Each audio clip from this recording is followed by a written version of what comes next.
And 2 FBI agents killed in Florida. Officials calling it the deadliest days for the FBI in nearly 35 years.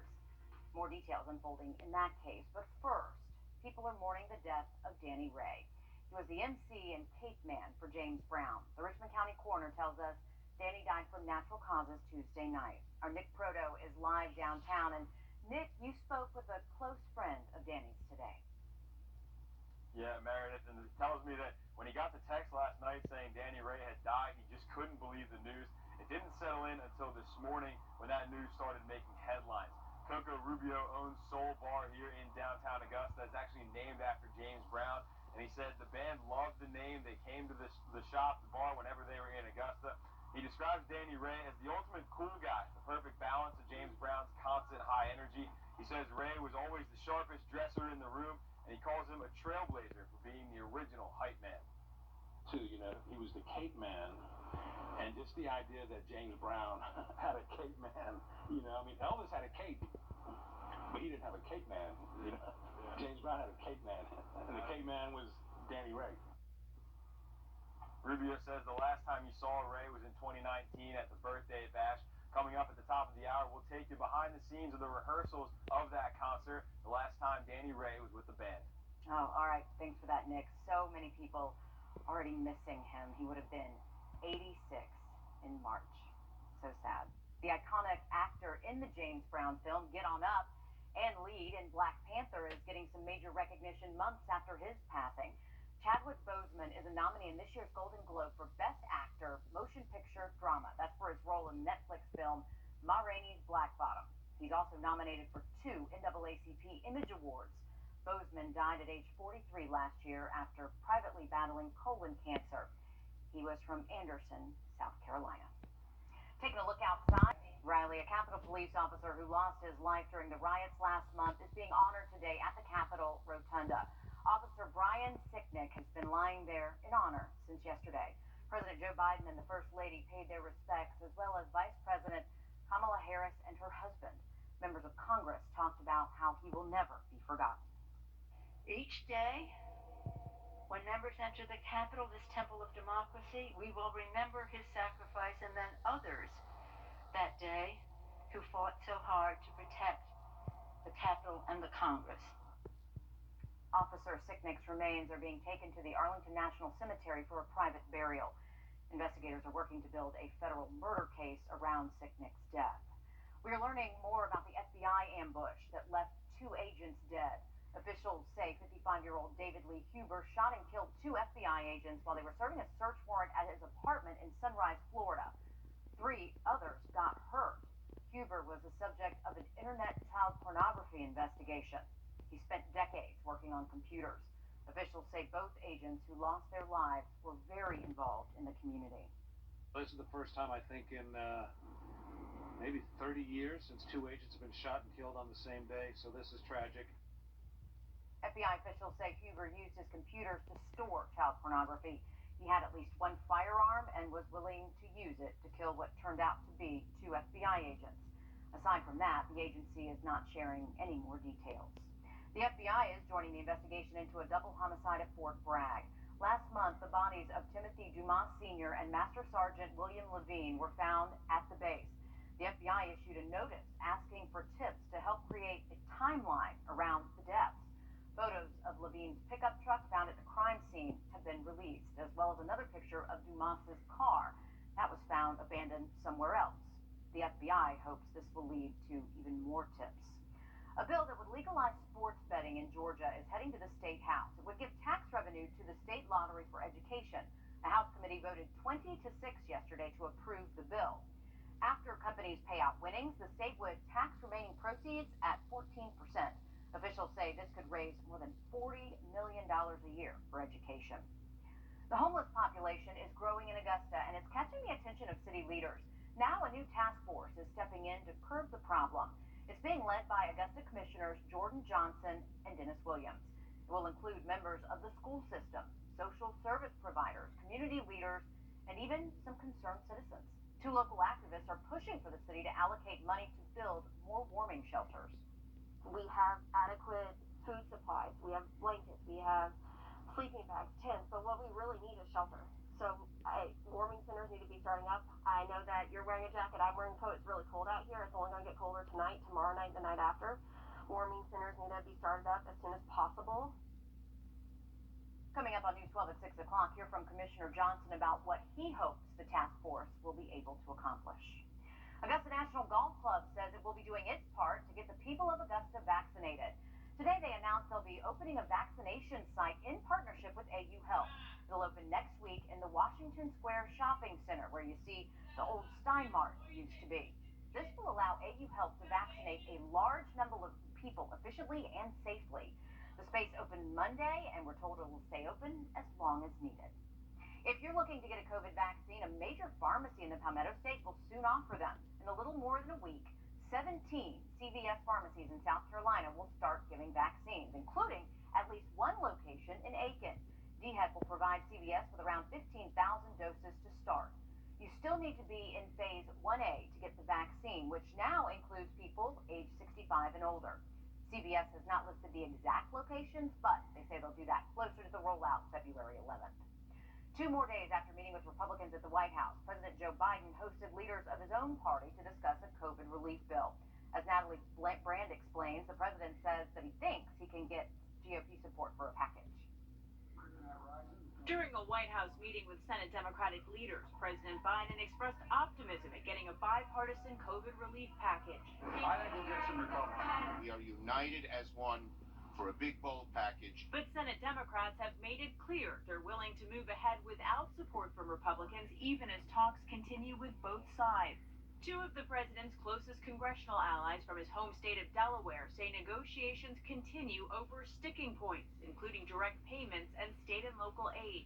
He will negotiate in good faith, but he's not going to let obstructionism prevent the delivery of desperately needed relief to the American people. If it goes forward without any changes from what was originally proposed, I would predict that not a single Republican will support the $1.9 trillion plan.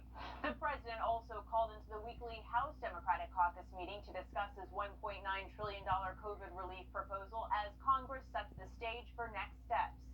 This afternoon, the House is expected to vote on a budget resolution that would allow a COVID relief bill to pass the Senate with just a simple majority. We are at war with this virus. The debate comes as President Biden's COVID-19 task force ramps up vaccination efforts across the country. It is critical that Congress does its part as well. The task force coordinator says they've increased vaccine supply to states, tribes, and territories by more than 20%.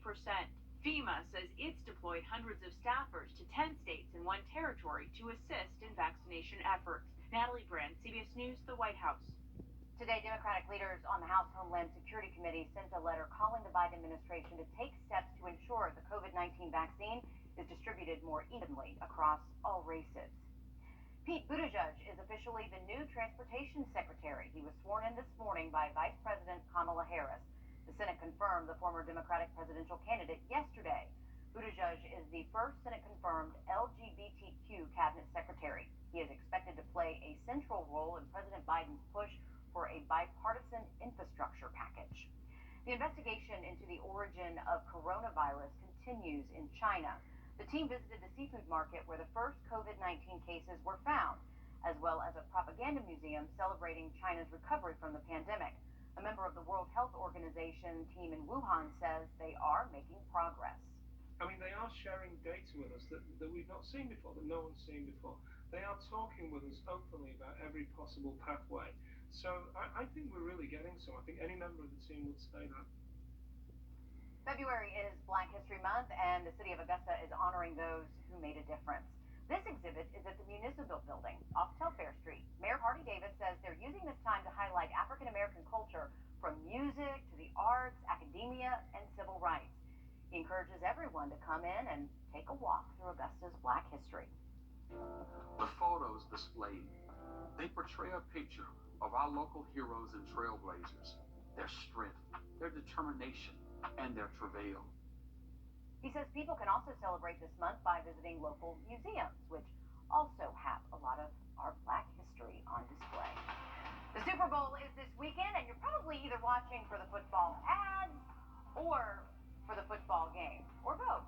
I mean, come on, the ad's sometimes better than the game. We'll give you ad people a sneak peek of a few coming up, Riley. We saw another beautiful day with plenty of sunshine, but our next system is expected to bring rain by